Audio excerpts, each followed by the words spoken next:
Hello, welcome to Argos TV. I know it's been a minute, and I just want to say thank you for tuning in and, just being here. It's been really hot. We've had a whole lot of long days of super hot weather, and I'm sure everybody else, just like me, has been spending a lot of time in the pools or on the river as much as possible to stay cool. In Boise, if you're elsewhere, then I think you're also getting hot weather. I see your Facebook posts. I see that everybody's kind of going through a lot of heat. And with that in mind, the heat makes it really hard for us to get out and exercise and do those things that we love to do. We lose track of keeping up with our health, our meditation, our exercise routines. It just seems to wreak havoc on us a little bit. At least it does me. If you're like me, then you understand. If you're not, then send me messages on how to stay on track when it gets this hot, because I need it. Thank you. So, art therapy. I guess that's what I gravitate more to talk about in these segments when I come on Argos TV. But the reality of my life is it is art. Everything about anything I do seems to be so much on that level. I critique everything I do on a editing point, a shooting point with my camera, with my video camera, even the way I rearrange my house or this office. It all seems to have a purpose, a meaning behind why I put this here, why I moved that there. And these sessions are so important because they're controlled. It's a different form of art for me where I have to actually clear my mind and just focus on what I'm doing. So with Oh Dear, since the last time you guys saw, we didn't have any color on it. And while I was on the break, I didn't maintain as much of the 30 minutes a day as I was doing previously. And I noticed that, like what I was talking about with the heat, I was getting off track. And I was feeling like something was missing in my life. Even though I was editing and shooting and doing all these other crazy things, writing, applying for grants, doing Argos work. We've done some great stuff with other creatives. And we've had the very, very wonderful fortune of working live stream for LED when they were at the Botanical Gardens. And there's the performer that you've seen many times on Argos TV, Estefanita. Let's see, it's Lishi now, Estefina Lishi, with the Flamencos United. So you should know Flamencos United. And Estefania was at another dance fest that was here in Boise. And I got to be submerged with a whole bunch more of creatives that do live, breathe, dance. It was good, but it wasn't grounding me. And in order for me to do my best work, I need to take that time and really focus on why I'm doing what I'm doing here. So I've been creating chaos with the storms that came in, and now I'm trying to blend in these, I guess they're like reeds, they're leaves that were popping up in the original photograph. Now in this photograph that I took, they're brown. It was in August and they'd already bloomed and died. And I thought for a minute, maybe I should do that, but I didn't actually create the deer in the color that the deer is in this picture. I created the deer I wanted to create in the color of the deers that kept showing up at my back door this summer, and that's why I chose that color. Now, this is the first time I've ever worked in color. Okay, did you hear that? This is the first time I've ever done charcoals in color. I've done big charcoals in black and white, and that last one I did with the swan, I tried to add that orange into the beak. That was my first, like, okay, you can do this. You can break that plane. I've always been afraid to add color to the charcoals because they take a lot of mental work. And not saying that the black and whites don't either, but it was new and it was scary. And that's what therapy is. You gotta try something new. You have to break that whole mentality of a piece of work as a lesson. You gotta go in, do it. I could ruin it. It could have been better before I did it. I'll critique it. I'll sit there and say over and over and over, I shouldn't have done that, or I should have done this.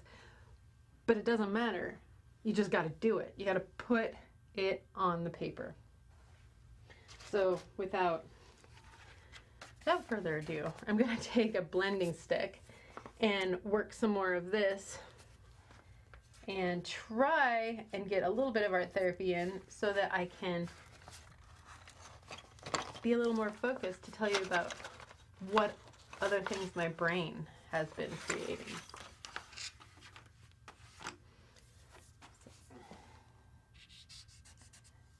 Aha! Perfect. So I want to get in here and create some of that separation that I felt like I'm losing. Like, see, I'm losing it through here. So take this stick and I can use it to kind of create a softer edge in between the two colors. And I can flip it around and work some of these lighter edges in. Yep. See, it's pulling some of that away so I can kind of create that little bit of light. I don't know. It might work, it might not.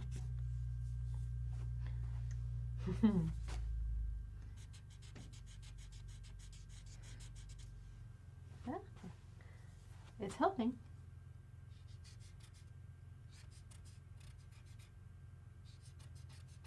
See, like right here, I got a little crazy. So I want to go in and fix that because that didn't really match the flow.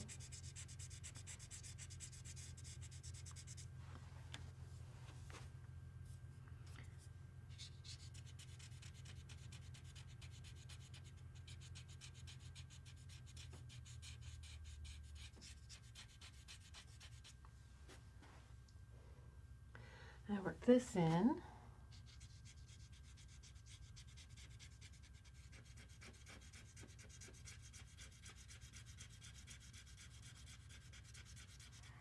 Now some of these lines are just really harsh because I just put the line down. But now I can blend it in. So as you get close to it, you can see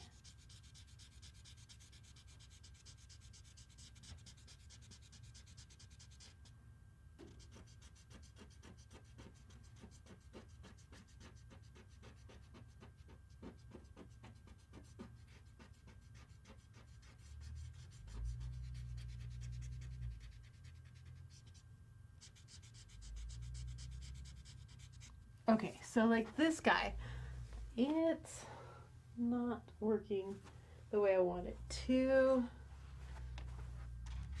I moved my charcoals on myself to look where they usually are. You know that habit where things are placed?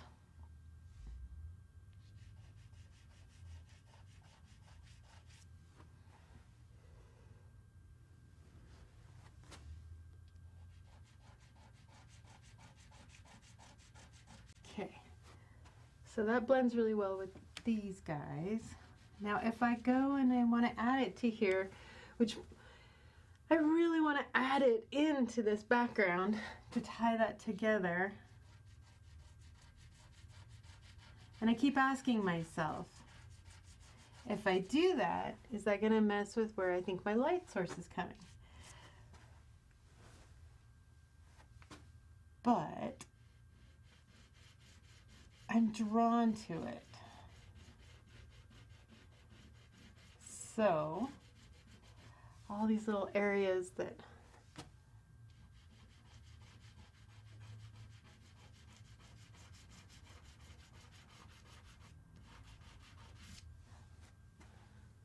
now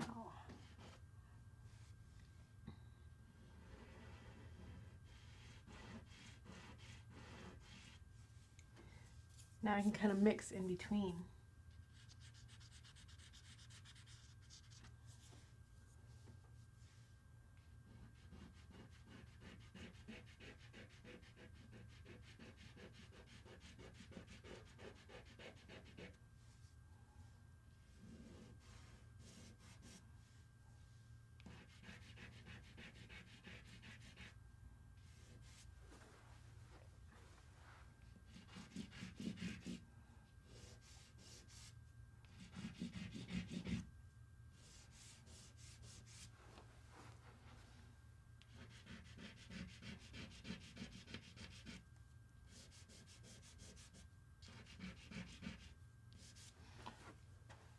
Okay, so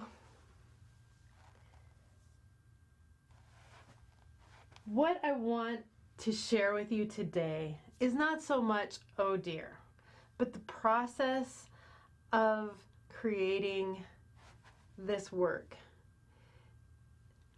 Now, to me, he's very surreal. Like, he kind of looks like the deer in the photograph that I took, but he's more of a cartoon anime version of a deer, and I hope you all appreciate that as much as I do. The beauty of creating artwork for me is that experimentation and having that ability to create by thinking, trying, pulling back, looking, and figuring out a better way to do it is something that I'm trying really, really hard to do in a video experiment right now. And the whole idea behind this series of short films that I'm putting together that are going to create a series for it's called Post It. And it is that idea that as I create, I have to pull back, watch the actors put their whole heart and soul into a character that I put on paper. And by doing that, I get to let another camera operator look at it, at what they're doing, and help create another layer to a story. So like with the charcoals, the whole idea of layering and building on a project that will become something greater than the imagination I first put into it is exciting. So Justin is back in the booth, and he has a video clip that's a teaser to what we've been working on at Argos Productions. So I'm going to have him play that clip really quick, and then I'll be right back.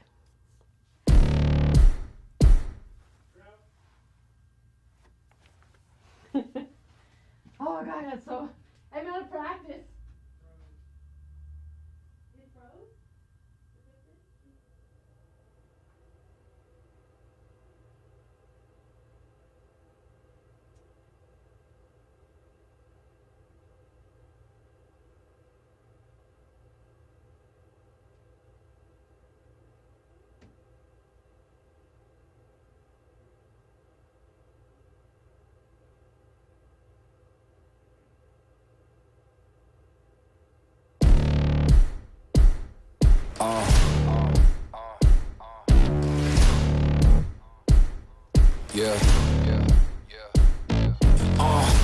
Pardon me and my tone.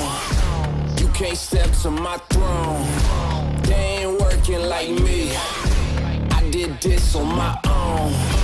You asking where we been, huh? I don't know where to begin, huh? All this dirt on my skin. I just came here to win. I'm more than a man, I'm a monster. Somebody call a pastor, doctor. I got a sixth sense for imposters. So now I'm coming for the whole roster. It's not a game, why you playing with me? You could double back, lose track, try and hang with me. It must be in my veins, something you can't tame. Cause I break the chains, can't control me. I got the power, I got the keys.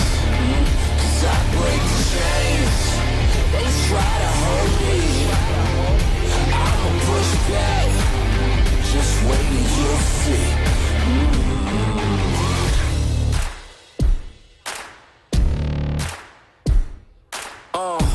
Please excuse me, your honor, but you can't hold me no longer.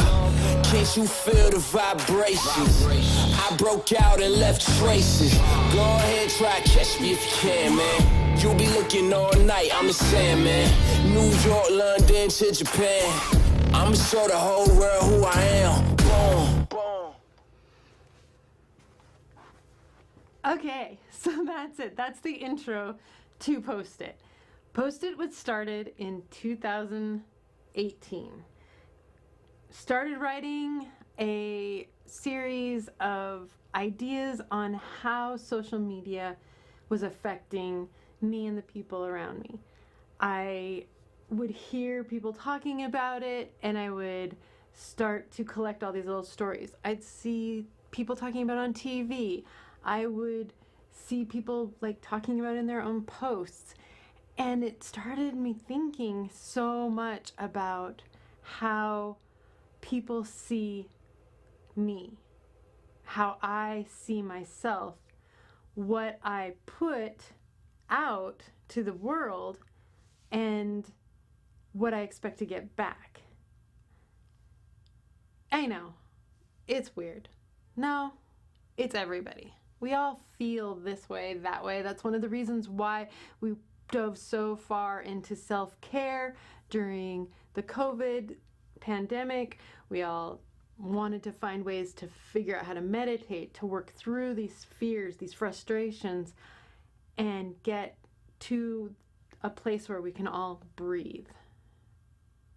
Well, with the writing, it helped me work through a small little concept at that time that it actually started to become a painting, a work of art. In my mind, the words on paper could go any direction. I know this because I studied editing in school. I know that if I pick this clip and back it with this clip, it's going to take the story in this direction. Now, I can take this other clip and it can take the story in that direction. Much like social media. You take a piece of information, somebody writes something, you take your own take on what they wrote, or another person makes a comment, and things start to spiral this way and that way, and it becomes this surreal painting. Kind of like a surreal piece of chalk artwork. So, I hope that little sneak peek was as fun for you to watch as it was for me to make. And I just want you to know that there are some really super talented people in my life that I get to work with and help create these layers upon layers. So, with that being said, stay tuned to hear more about Post It, and I'm going to get to drawing for the rest of my session. After that, we're going to have a meditation with Sarah on persistence, and Be Wise Gardens in the studio with landscape layouts, and then Jeston will be back in the front room doing some songwriting. So, thank you. I'm really glad you guys are here. I'm really glad to be working on Oh Dear. Okay. So I've tried the blending technique. Now I have all these others to do. So yeah, I'm gonna start working from the bottom down. So first color that we start with is this green, and the second color I went with is that green, and then I went to this guy. Keep you over here. It's on top, and yeah.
Mm-hmm.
And last one.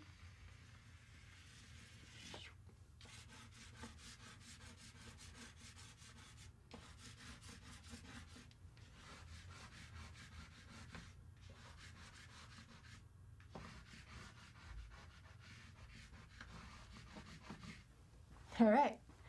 Okay. Got the first layer of those done. Gotta take a step back.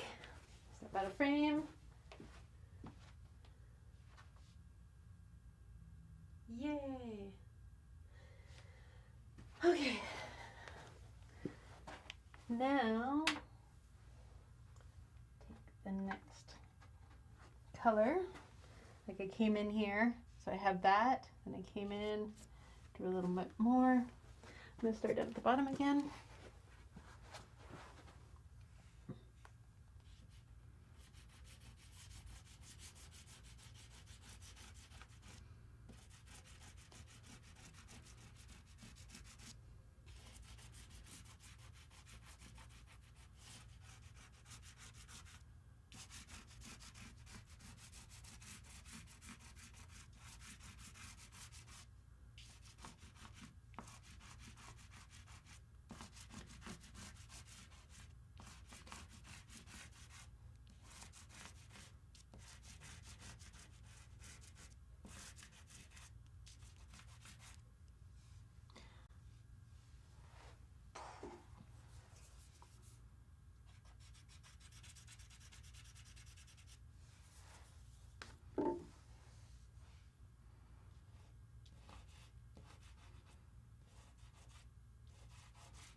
Nice.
This is what we were working on in the beginning of the show, so I can bring that into here. Now that I saw that I liked the way that color worked,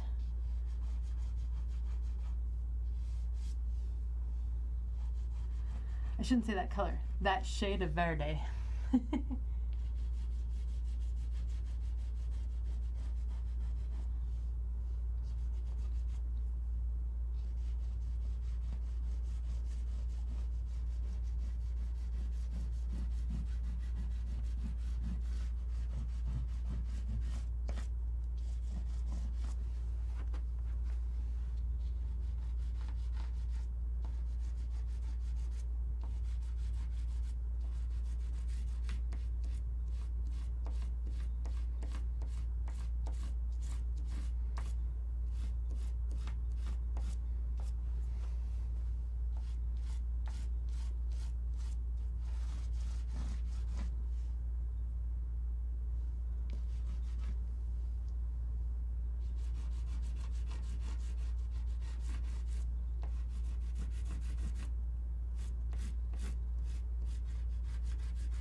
My charcoals are just crumbling underneath this.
Sweet.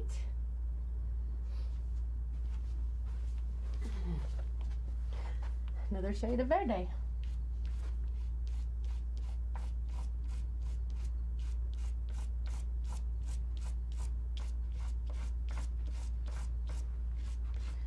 I'm out of time. Justin's so professional. He's over here giving me hand signals so that I don't go over the time, because we have other things that we have to add in here. But hopefully I was able to get far enough to show you how I got this look started by going with layers and trying as best as I possibly can to stay focused on one task at a time. Thank you so much for being here. Like I said before, I'm gonna pause on that because I've only got 5 minutes. And the last thing that I wanted to do was try and blend in some more of the coat of the deer with the blending stick.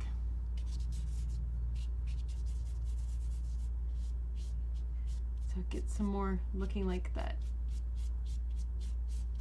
possibly could be the fur.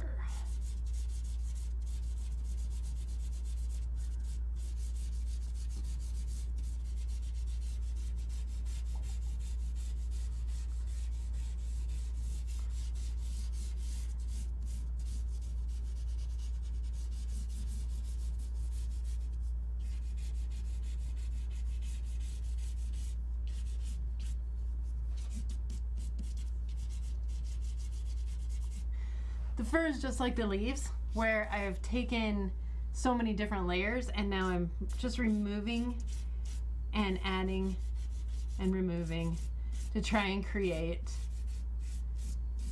a look that's in my head that I want to put on paper.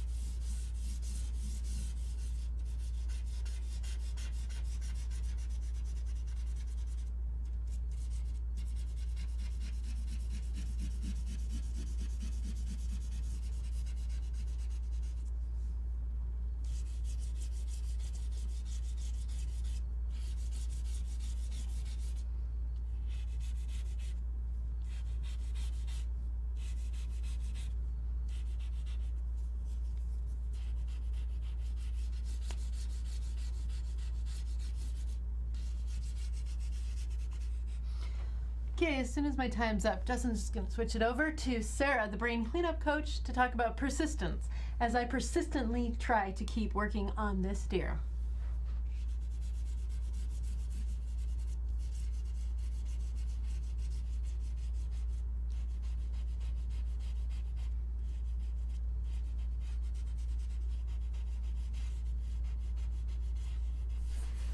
Hi, I'm Sarah Weber, the brain cleanup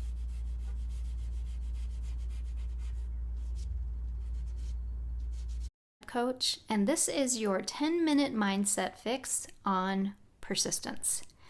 This is the 4th time I am trying to record this video today. I've had some glitches. I accidentally deleted a file. I forgot to plug my mic in, all the things. And I'm having to utilize persistence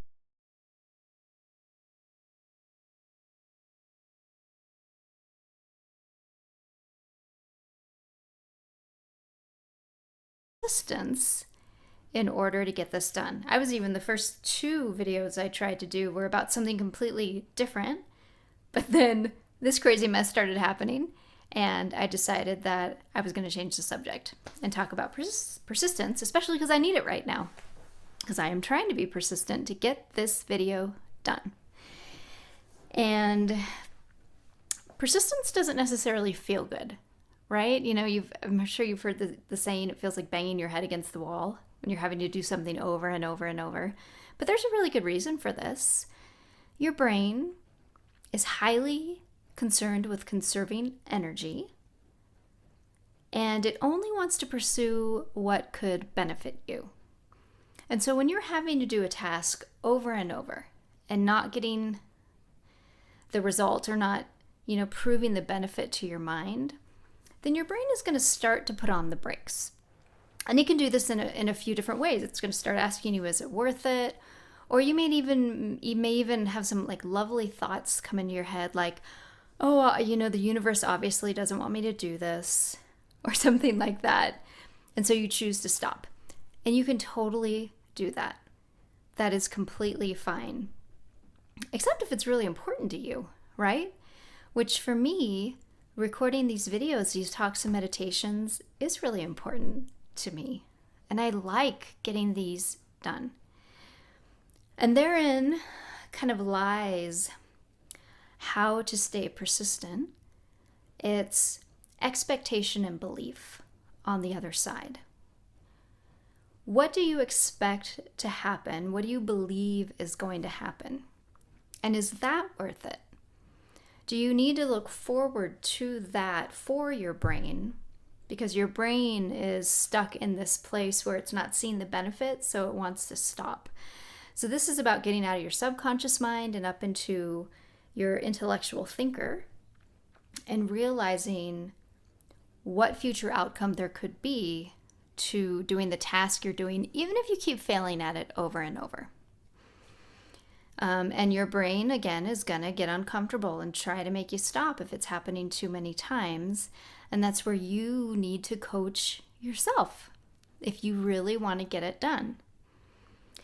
Another great tool to use, I think, is humor. It was humorous to me, when I just messed up on my 3rd video, it made me chuckle.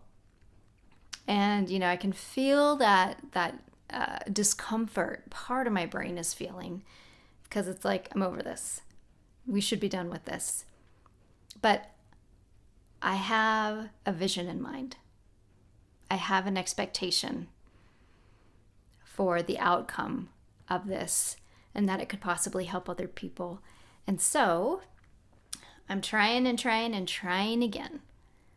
So let's go ahead and get into a meditation, and then we're going to do a visual to just help us with the concept of persistence and that whole expectation and belief, the knowing what is beyond finally getting the task done.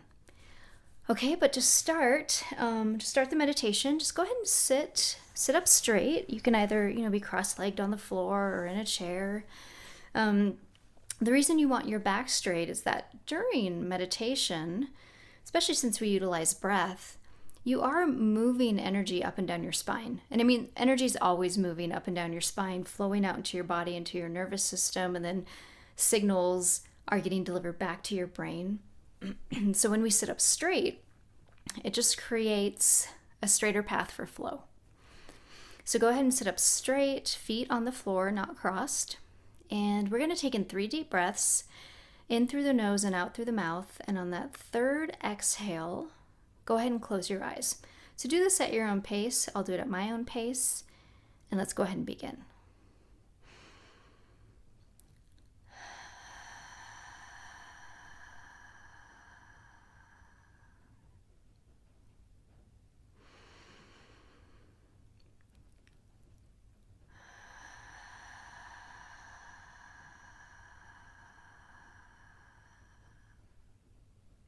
Third breath. And on this exhale, go ahead and let your eyes drift closed.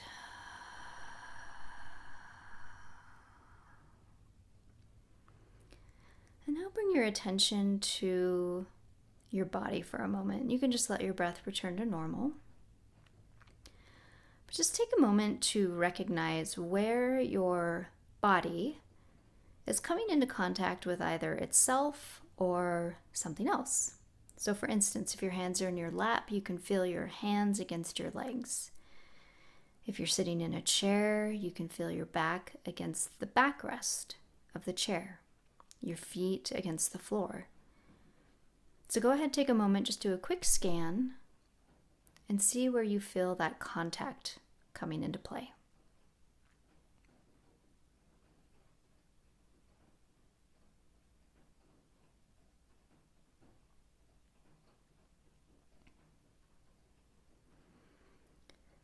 Okay, now go ahead and bring your attention to your breath.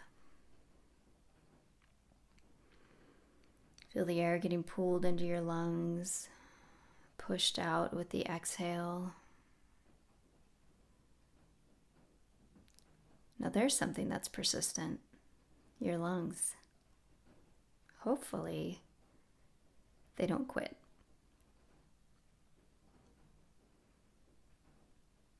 And now I'd like to bring a visual into your mind. And I want you to imagine that there is a mud pit. Not one that'll swallow you. It's kind of small. Something that you can easily be on your knees on the edge and dig down into. And you know you've been guaranteed that there is a beautiful, very valuable jewel somewhere down in that mud.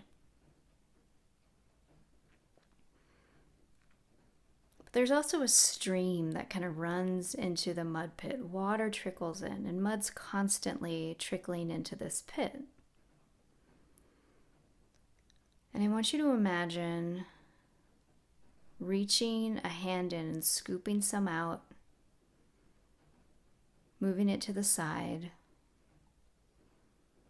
But lo and behold, some more mud and water is trickling in. But you know what? That's okay, because you know the jewel is in there. The expectation of finding it and the belief that you will is so strong, is so settled into your mind, that no matter how many times you have to scoop and search, you know it's there and you're going to find it. And you may, as here you are scooping mud out and the hole filling back up again, getting signals from your mind that this is silly, that you should quit. You're able to override that with that belief and that expectation of what exists.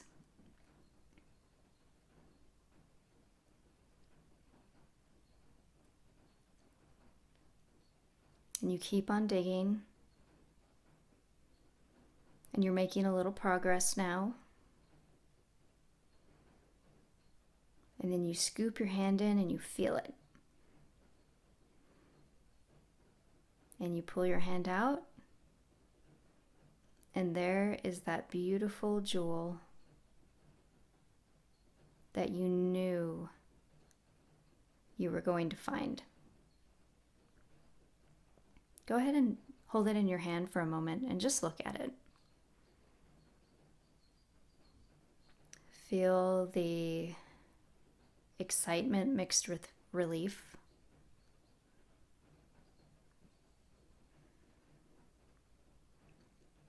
And how good it feels to have your belief met with reality. And you persisted because of it.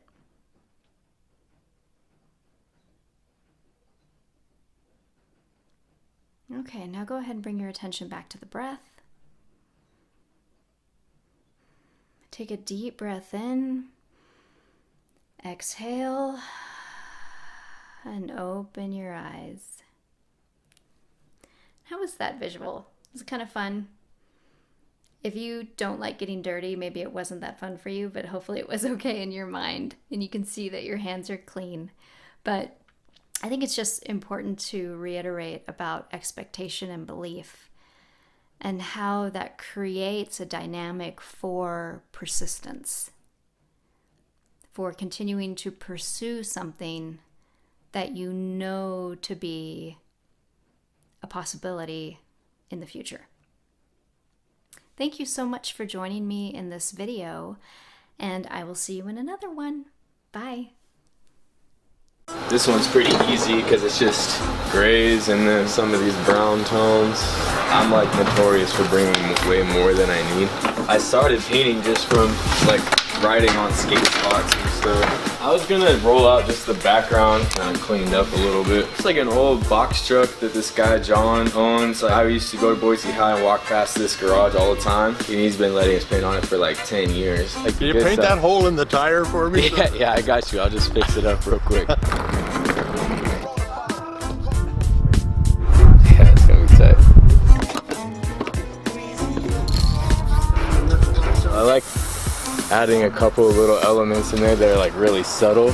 Finding imagery that I like and putting it together in a meaningful way and just painting for myself. It's nice to just be able to get out and do something solely of your own volition. I like that. That was damn good. Thank you. You're 21, right? What? Oh, yeah. Just graduated. Wait, what? Just graduated? What? You just said you just graduated. Oh, hold on. Sorry, I'm getting a call. Yeah, hey, I'm just at JD's getting beer. I know, I can't believe I'm finally 21. I'll call you back. Let me see your ID. You're 32.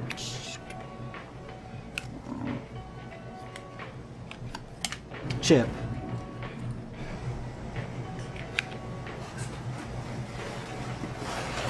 Receipt? Nah.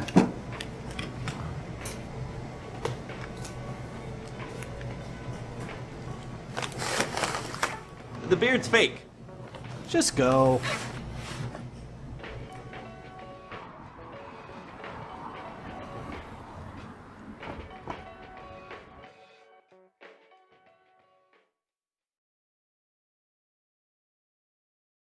Hi, it's Gabrielle from Beeways Gardens. And Isabel, and today we're going to talk about how to design a landscape, why you might want to design your landscape or have someone else design it for you. And why that's important, because sometimes you just, we all just kind of wing it. You're at a store, you're like, oh, I wanted that plant, or that looks pretty, or that would go great in this hole I have because something died. And so a lot of times you'll just buy things and plant them and buy things and plant them, and then one day you kind of run into, oh, this doesn't really look like anything, or what was that died, or you just have these questions about what you've done when you don't have some kind of a plan. Mm-hmm. So, and one key component to having a plan, whether it's a little patio garden or a full-on landscape, is your irrigation system. Mm-hmm. And what we've heard and also experienced ourselves is if we don't have our irrigation system dialed in to work, to water the plants that we've planted or plan on planting, then we don't have as much, we always find that we don't have as much time to water, or you know, a client says, oh yeah, I'll get out there and I'll water it every day. You just plant it, all hand water it, and then you don't. And you just, the time slips away. And so it's really helpful just to get that out of the way right in the beginning. Absolutely. So that is one super great benefit of having a design done for you or doing it yourself. Right. Is making sure your irrigation system is set up and ready to go. Right, exactly. And then kind of, even if you have like future plans. So perfect example is, say you buy a house and it has a sprinkler system in place, and that sprinkler system is either set back and it sprays through beds onto grass, or it's set up at the edge of a lawn and it sprays the lawn, and then there's some kind of other system watering shrubs or landscape plants that you may have already in place. Is there's always a way to edit. And well, first you do an audit where you pop all your sprinklers at different times, say, oh, this is what this waters, this is what this waters, this is watering nothing, or I want to get rid of this. And so you kind of audit everything and make notes, and then you can go back and make edits. So now if that isn't something that you're capable of doing, or you don't want to look up YouTube videos, then definitely you hire a professional to do it, and they can come in and you can say, hey, it's not going to be this season I'm going to save up and I want to just deal with my water. So I want this to be perennial borders, or I want this to be berries, or I want this to be a vegetable garden, and in next season. So and then you would ask that professional, what should I do? Or what will you do? And then how much will that be to get this set up for the following season? And then in the long run, it seems like you spend more money to do this kind of thing because there's an initial upfront cost. But in the long run, you're going to save money. You're going to save money in the way that you're not going to buy things you don't need. You're not going to waste water watering, grass that's like draining onto a pavement. And, there's just lots of ways that if you start with a good foundation, with all of these things, with a plan, with all these things, then you ultimately save money. And if you're doing it to like fix up a house to sell it again someday, because it's not your permanent home, somebody's going to appreciate all of that, because then you can hand over these plans and go, this is what I did, rather than just coming in blind. Yeah. So the beginning of the design process for yourself can be deciding what are my hours that I can dedicate to a section of your yard, or your whole yard, or your patio garden, whatever your scale may be. And so being realistic with that is awesome. In the beginning, in like the winter, you're going to spend most of your time planning maybe. And then, as spring hits and summer and fall, that's when you're doing the things and installing and whatever else. So we spend in our own gardens quite a few hours a week. Just because, keeping up on weeding, keeping up on all of our plants, and a lot of experimenting. But if you're more the low maintenance route, then you will want to ask, around or research online, what's some low maintenance plants that I can plant in my yard? What are low maintenance, maybe different materials like hardscapes and stuff, and techniques to have still a beautiful garden, or have flowers, or whatever your style may be, but for the minimal amount of time. And always getting water in will help you with that low maintenance kind of style. And if you're more of a more of a experimental gardener, and you know that you want to spend a little bit more time with vegetables and maybe cut flowers and a lot of different flowering perennials and a lot of variety, then you just kind of keep adding on season after season or month after month and go from there. What were you gonna? Well, I think that too, like something to consider is there's different styles, right? Yeah. And so Totally. One of the most misunderstood styles is xeriscaping. And people, somehow it got the name, like a common name of xeriscaping. And I don't know if people just didn't understand how it was being pronounced, or they didn't ever look up the spelling of it. But xeric is probably that's the lowest maintenance technically. It's the lowest water, depending on, again, how tediously you want it to be manicured. And so if you start so you got this all the way at the bottom, so you have that kind of xeriscape, and then you have the next level, I would say, is like Northwest, and then kind of to Japanese, then traditional, and then modern like and formal. Yeah, modern and formal, and then you got all the way to cottage, Victorian, kind of gardening. And so you have this scale of designs. And so if you get on a search engine or something like Pinterest and start going, what really like pops out to me when I look at a garden, what do I just love, you know? And so then if you know, when you get on and start, if you just type in gardening or gardens, and Garden the thing inspiration. that, right, and the picture that you're drawn to is probably the style of garden that you would want to then spend some time in. But then you also have to be realistic. So you might love the cottage garden or the Victorian garden or the English cottage. That is the most amount of work. And that might just be that as you find, you know, your garden developing, that you might want to have help. And so you'll hire out help. Right. Or, you know, whether it's a teenager who needs a job or Right.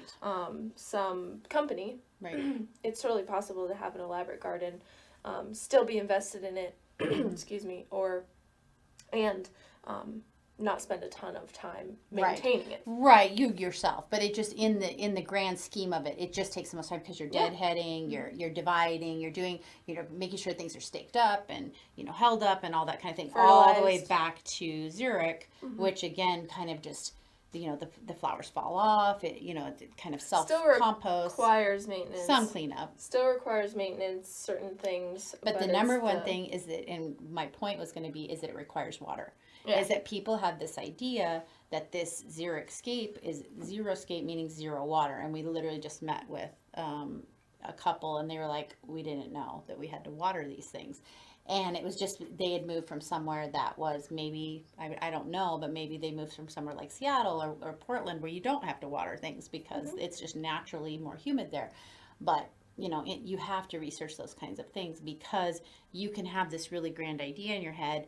And if you don't do the research and then you don't do the planning, then you're going to defeat yourself and then you won't feel as good about it as if you were prepared.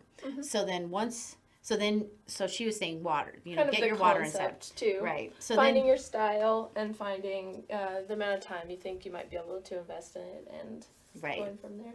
And so then the next step kind of is, do I want somebody else to design this with my input or do I want to do DIY? You know, because I think both are very possible. If you are at all creative or handy with, you know, some basic tools, there's no reason you can't design your own garden. There's no reason, and a design is an upfront cost. A design costs anywhere from $300 to thousands of dollars. Yeah, and what you're paying for is those designers' expertise and knowing, ideally knowing, okay, they've assessed your space, your light, your soil, your desires and your goals, and they will apply all the right plants to that. They will apply all the right techniques to that and set you up for success. Right, because they know the mature size of plants. They know what plants work together. They know how to put all the same water need type plants together, because that's the other thing is that you can go, oh, I want a rose, but then I want a lavender, and then I want some succulents, and then I want this other thing, and all of those things require different water. And so you then have to water for the highest water thing, and then the succulents are rotting or the lavender is struggling. And so those are the things that a garden designer is always going to be able to help you through. And there's lots of garden designers that will do a plan for you that's DIY, you know, where then they give it to you, they give you, you know, a key with all of the plants and you know, and some kind of a pictorial key so that then you can look at the plan and you can plant it exactly where they said. And they just know how to use all of these tools, but there's no reason that you can't learn how to use these tools. And these are all like scaling tools so that if you know you have 12 feet and this many things fit in 12 feet, you know, you use these fancy tools to make sure that you buy and plant the proper amount of, say, lavenders that all get this big. If you only need 7, then you don't need to buy 12, right? And so that's that kind of thing. And so then, you know, do you want to just tell them about the basic tools? Sure, yeah. We definitely like to get everything out on maps because then we can add up the quantities, like she was saying, for everything, including even mulch and soil, topsoil, anything like that that may be needed in the space. So, and then if we aren't able to, let's say, you know, someone gave you a garden design, you could potentially give it to a contractor of some sort, landscape contractor or installation crew, and they would be able to fulfill this for you. So what we like to do is just illustrate whatever style, whatever plants onto maps, and then be able to translate that into like a bid. Even in our own yards, we're trying to inventory everything so that we know that we can buy these certain plants at a certain time and whatnot. And then, so this one, the house is kind of in the center. It's. I'll hold it. Thanks. We're gonna play with it. Yeah. Here, actually. This one's a recent one. We could talk about this one. Yeah. That one might not be as curly, but. This one is more a watercolor kind of situation. And coloring it just gives it more life and more interesting information, I guess, on it, and giving you kind of a color palette. Yeah. Turn it around, turn it around. So Yeah. you can see what you've done. And then you can point to how the components of Yeah. the plan. So then these are just all different symbols, plant symbols and everything. We like to do this, and then we have a scale of, every half inch is 1 foot. And so it's got trees and shrubs and whatnot in front of a front landscape. So this is totally optional, but it definitely helps you define what works and what doesn't work as far as plants go. You can install these kinds of plants and then realize that they didn't do as well as you wanted them to, or you want to move them, or whatever, and it helps you note, okay, I won't put that same plant back in this area. Exactly. Or in our case, we also consult along with giving people designs. We consult and say, okay, let's do this section this year. Right, exactly. And so then kind of a phase type of thing. But then the tools that you would need if you were going to do a DIY is you would need a straight edge, just a basic straight edge, or a T-square.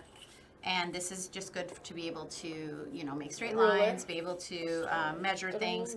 Yeah, this is just straight up. So if you knew I'm doing a bed that's 6 by 8, you could do it really simple. And it would be 6 inches by 8 inches. And then you know that 1 foot equals 1 inch. And that's the easiest scale in the world. And you can see the plants really easily. And, and so basically whatever size piece of paper you have is how you can go up in that scale.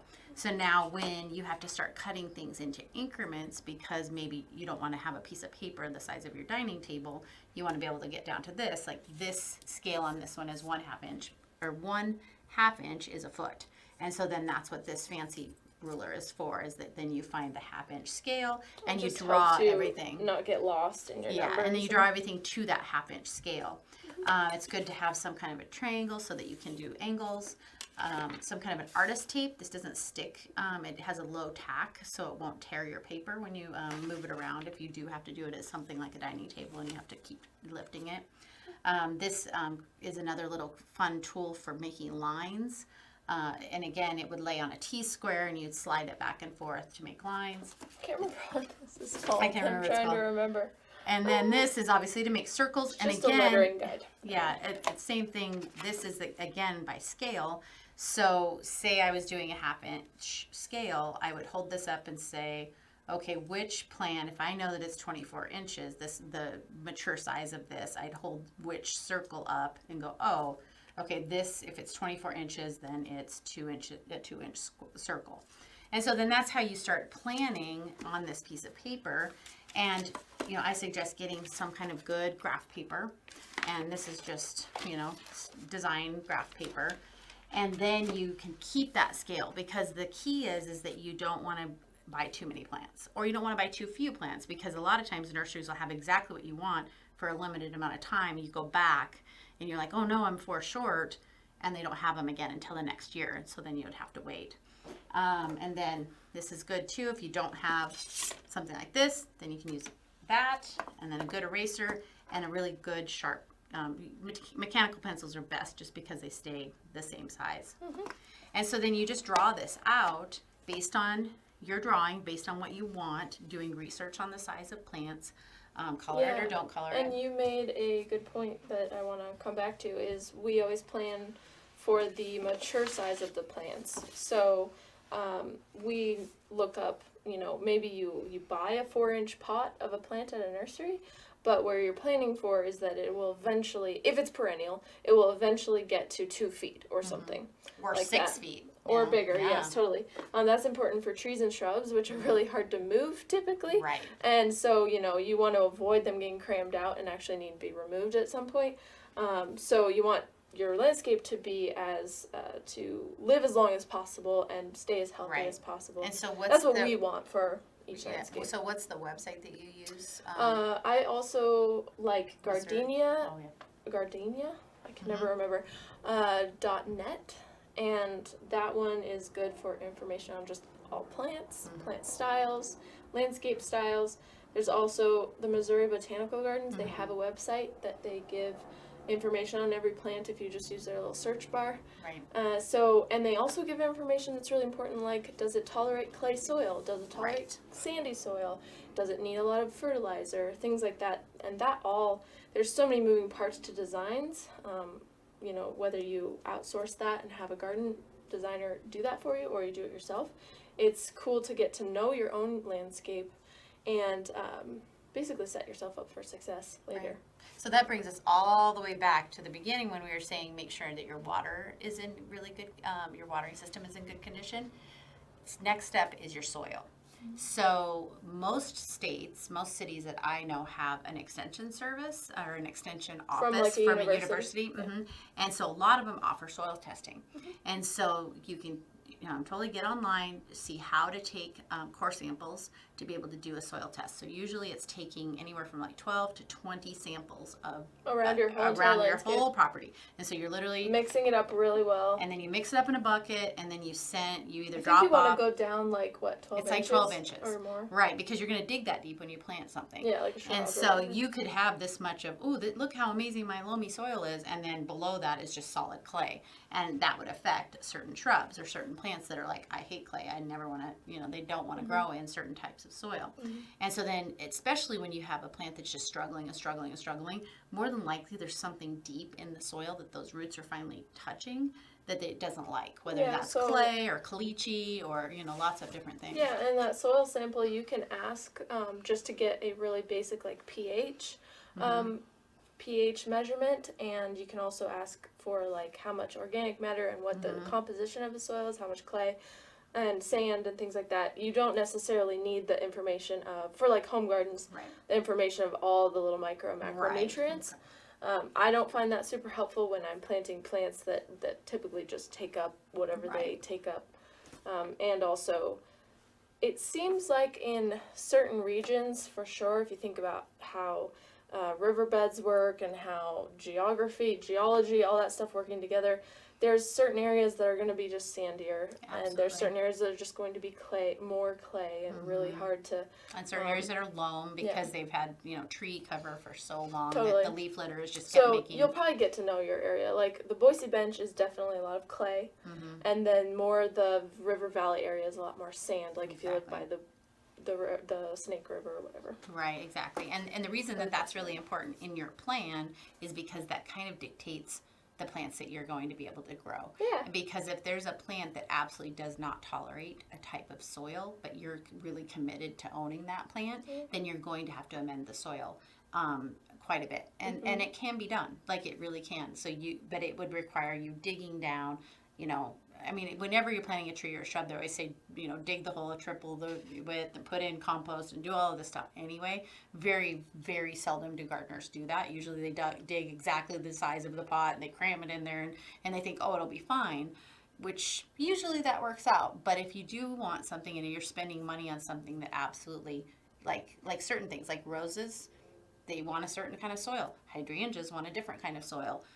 Pine trees want a different kind of soil. Grasses are kind of more tolerant of everything. And so you really want to know that before you start spending money. Totally. And so starting with those foundational things are always going to be really important. And then your plan can come from there. And there's, books, there's publications, there's websites. This is residential landscape architecture for private residences. It's funny. But this is actually a helpful tool because it can calculate out many different things for you. So you don't, and then you also get a lot of information on how to install things correctly if you're more the DIY person, how to note other things correctly, everything from illustrating designs and being creative that way to different slopes and whatnot. Just absolutely every little piece of information. I just holding it up more for the camera. Sorry. So definitely look for some, and there's lots of things on online book sources with used books where you can get this kind of thing with a used book or used. I just ordered a used landscaping design book that somebody else recommended that they supposedly use constantly, and I was like, oh, I can look for that, and I found it on a used bookstore website for like $9. And so even if you just learn one or two things from one of these books, it's really worthwhile. Yeah. Because you're always growing, you're always learning, because that's the thing about gardening is gardens are never finished. Yeah. And so that also means that your education is never finished. Totally. And so you want to just keep building your information, building your tools, and then you also might get to the point in your research where you just think, you know what, I'd just rather hire someone. So is there a way to like really vet somebody that you would work with, like as far as a garden designer? I mean, looking at their online portfolios is awesome. Seeing what they've got from, from projects, past projects. Obviously talking to the person, seeing what they ask you, and then asking them questions. What their availability is like. If you want to be more involved in the whole process, ask them if you can be, if they'll teach you things versus just installing and leaving. What else is, whatever's important to you, bring it up and ask. But have a, really, I think you really should meet the person or have, online conversations with them, because they are bringing something to your home, and they're bringing information and a plan to your home. And so you want to make sure you have, that you connect at some level, so that what you get, because that's a lot of times you'll fill out a questionnaire and you'll think that you're on the same page, and you're not really on the same page. And then you're like, oh no, I just paid for this and this isn't what I wanted at all. And so really, it's a relationship. So build that relationship. Make sure that you ask a ton of questions. Make sure that you, like she said, look at their past work, or even ask, hey, can I ask one of your other clients what it was like to work with you? Especially because some designers will just design it. They'll even just place the plants for you, and you can bury them. Yeah. And they, and there's a charge for that, and they'll just come to your house and they'll go, put these all here. Have a great day. And then that's another step where you're excited about, okay, I still feel like I'm part of this process. You save the money on labor. But then this expert put them in exactly the right place, especially if you're not somebody that's super visual or spatially aware. Then, because you look at this aerial photo and you're just like, great, I have this. Now what do I do? Okay, so Isabel, so if somebody called you and said, hey, I have these awesome plants, but a tree has grown too much, and I know that they're too shaded, they're not getting really what they're required, can I move them? I mean, what would you tell them? Or specifically a Japanese maple. Or something, or a hydrangea or anything. Can you move these bigger? Can you move these bigger things safely? Yeah, to just prolong its life and give it exactly better environment to grow in. Right. Yeah, so there's anything from being able to hire someone who comes in with a tree spade and takes out as much root ball as possible. Right. Which is for the really big trees. Which would be awesome. So then they can, take out a large soil core. Because I think your root ball needs to be as wide. Ideally, it's as your wide crown as your height. Canopy. Right, exactly. And so it's a big ball. Yeah. Yeah, if you cut something off, it'll struggle. Yeah, if you can't do that, with Japanese maples, is it a small one or a big one? Oh. Well, it was a big one, and that's the thing is, I knew it was put in direct sunlight, so it was changing the colors. Yeah. So my husband and I tried to do it ourselves and keep it all up. Yeah. It had about a month, and then it was no longer Yeah. a beautiful Japanese maple. Yeah. Right. And that was a big cost to us. Yeah. Right. So Did it die completely? It did. Okay. Yeah. The other thing with Japanese maples is some have seems like unlimited lives. Others have 25 years or 15 years. There are some that really do. There's lots of trees that really have reached their maximum beauty, their maximum lifespan in a certain amount of time. And you don't know that unless you know the exact variety and you can look it up. Also, it was planted. If you don't know a lot of the details on it, then it is harder, because you're just hoping that you can move this thing, because sometimes it does work, because that particular variety is going to live for 50 years, whereas another variety isn't. Totally, yeah. And there's so many different aspects too, like the full sunlight may not have been helpful and may not have been, it stressed out the plant, as well as maybe something in the soil that was attacking it as well. So there could have been several different things that were stressing it out to create just a combination of killing it off eventually. But if you do find that a plant is struggling, you can check to see, or you can have someone come in to see if it has diseases or issues.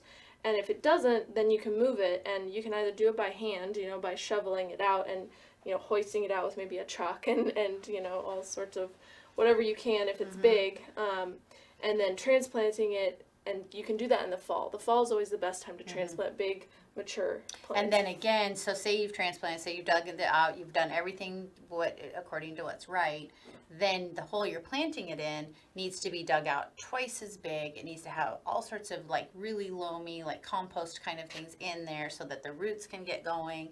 And then it needs to be watered like twice a day. I mean, it's like... And now they're actually even selling... I'm going to have to get it right. Mycelium, which is like a fungal, basically extension of the root system. Yeah, it's Mike's. The brand and is so you can put that in with transplants. And it helps grow the roots faster. And you can actually do it with any plants. Like you can put it with any plants. And so transplanting is always just, it's kind of, you can do everything right and something can still just be like, I hate you, thank you, I'm dying, and you're just like, no. It's true. And again, if it was at all struggling, it was already weakened. And so then in its weakened state, you cut all of its roots, and then it's just like, yep, thanks, I'm dead, I'm gone. And those are hard. That's a really hard thing, losing trees. But some Japanese lapels actually are fine in full sun. So it's just a matter of, again, a variety and a type, that is really good, for that. For sure. So, keep talking. 2 minutes. So what else? So then maybe explain this. Like, one of my favorite things, okay, before I forget, one of my favorite things about designs is being able to completely calculate all of the, this is the very last page, all of the mulch and topsoil and stuff so that I can not make a million trips to Home Depot with bagged, which again, bagged bark or something like that. Usually we get mulch delivered, even if it's like 2 yards. By the yard, yeah. It's super helpful. If you've got a much smaller project than that, then and there's companies, stuff is and good, there's companies, at least in our area, that will deliver smaller batches, because a lot of the big, huge delivery systems are like minimum 7 yards, and you're like, I don't need that. I need 1 yard. And so there are like, small time operators that have trucks that just hold a few yards, and they'll charge you to have it delivered. And it's a lot less money than buying by the bag, but again, you have to then want this big pile of soil, at your property or whatever for however long. And with the plant key, what I love about it is that over time you can alter this. And so it's part of your plan, and you've now changed, you've added another plant, and you can put how many you've done, and you can add to this. Yeah, in Excel or whatever you use. So numbers. So that's our... Contact us with your design questions. Yes. And we thank you so much for watching, and we thank you, Argos, for doing this, and it's so much fun. Awkward silence. Sorry.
Alrighty, folks.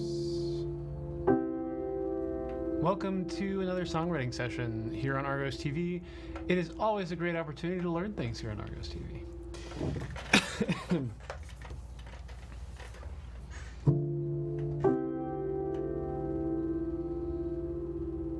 I kind of ran across this chord here a number of weeks ago, and it kind of stuck in my brain. It's like a D minor on top of a C major chord, which if I was to actually play it in the same octave, it would be this, which is beautiful. But this one has just such like an airier feel to it that I wasn't sure if there was something I could do with it, and it's still kind of bouncing around in my head. That's something to play around with. But here we are on a beautiful July day. Gosh, it's been so hot. I know Erica mentioned it, but it's been cooking. So I'm gonna do a little bit of songwriting for a little while here. I initially intended on bringing in my book and actually just playing some music. But I haven't quite memorized the music that I've written so far. So instead of stumbling through that, we shall grope our way in the darkness for a new song.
Looks like we have a D minor here.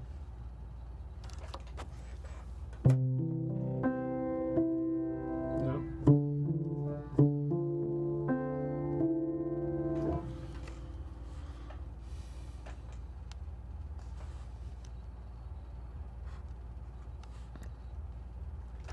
And a C major.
so long to find my way.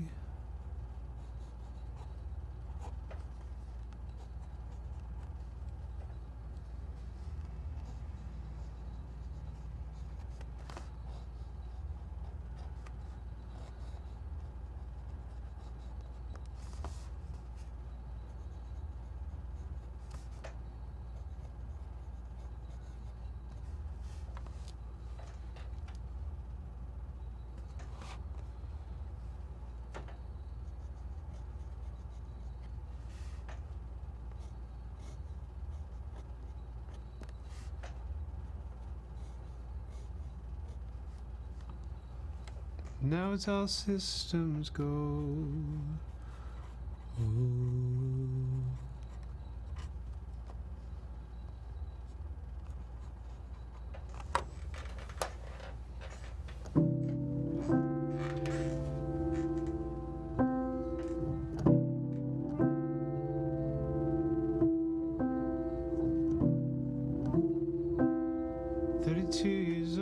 Today, so many years ahead. Took so long to find my way. Now it's all systems go.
What you waiting for, my friend? The world's out there.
What you waiting for, my friend?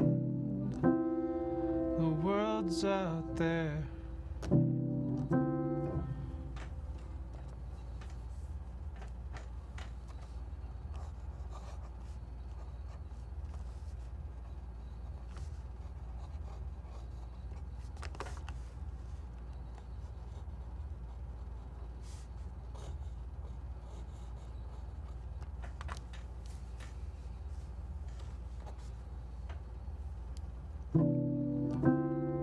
Go on and get your life.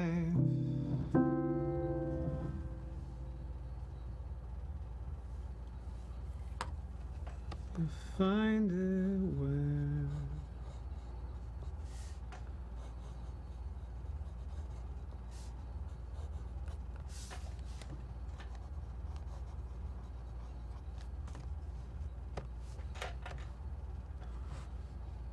find it where you go.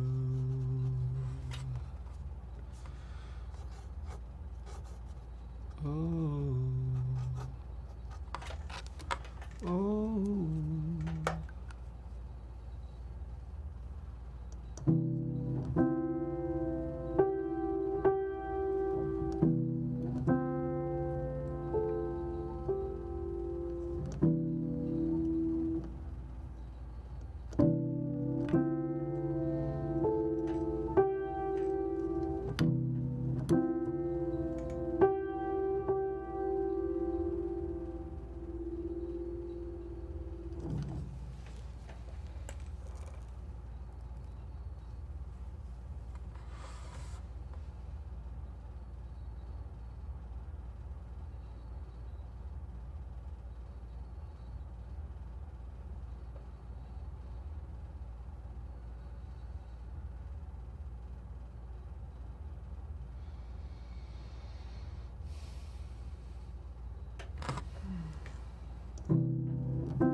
"32 years old today."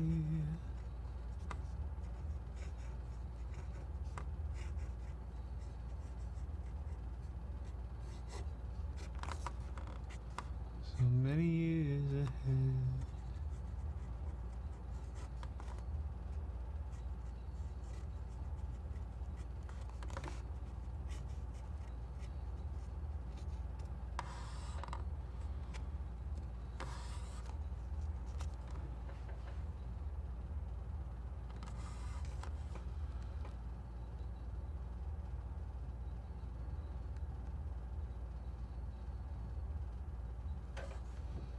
So long to find my way.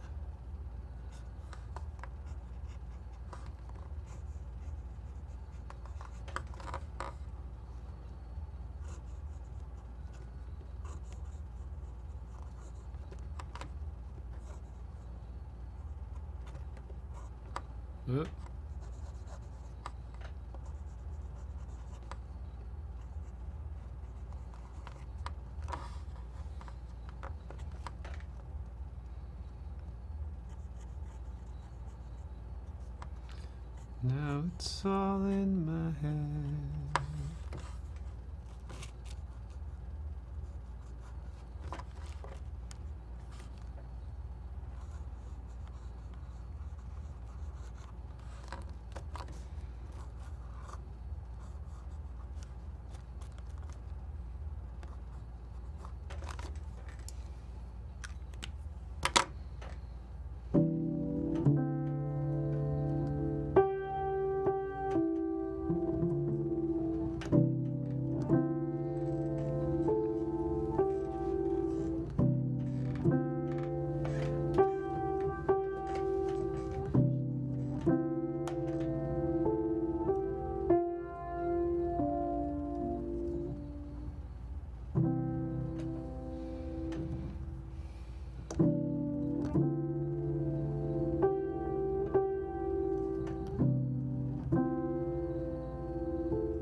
Today, so many years ahead,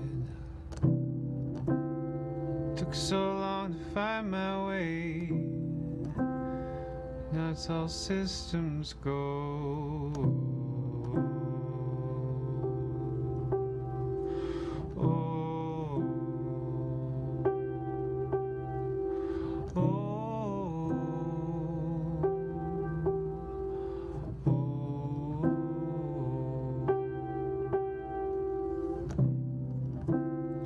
what you waiting for, my friend? Out there, come on, get your life, my friend. You'll find it where you go. Oh, oh, oh.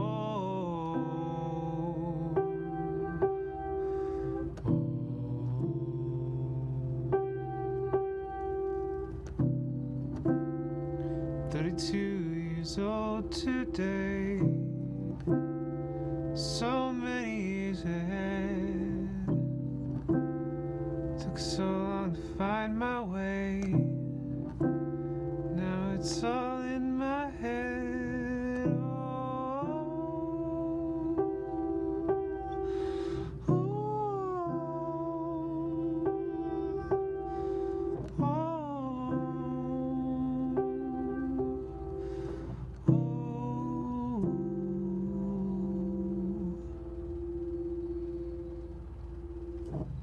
Alright, so this is a slightly shorter writing session, but considering I've reached the end of this song and I'm in a good spot with it, I want to bid y'all adieu. Thank you so much for joining me.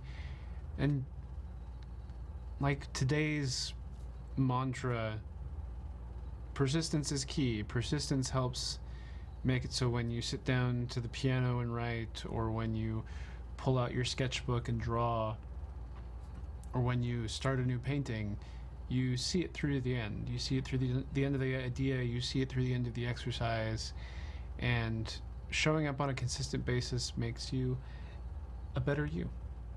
So thank you so much. Hope you enjoyed today's show. As always, check us out on Facebook, on Instagram, check out our website over at argostv.stream, and we will be back shortly.